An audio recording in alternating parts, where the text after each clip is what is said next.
Vi trådte ud i morgengry. Regn faldt, men vi stod og løb.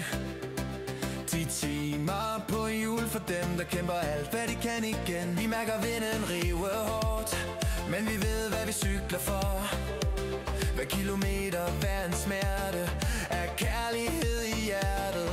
For når kræfterne forsvinder, og vejen føles lang, så ser vi deres smil for os, og finder styrken frem igen.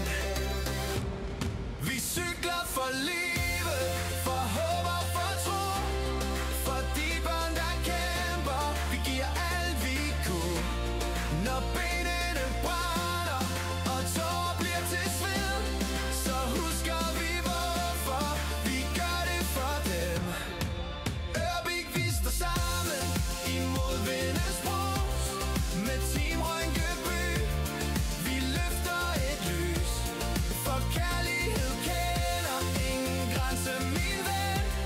Vi cykler for livet igen. Der er stille på landevejen, kun kæden, der synger i takt med regnen. En tanke, et håb i hvert et tråd, for de små, der kæmper mod alt for hård modgang. Når solen bryder frem, kan du mærke styrken igen. Det handler ikke om fart og tid, men om at give håb og vilje i liv. Og når kræfterne forsvinder, og vejen føles lang, så husker vi de øjne,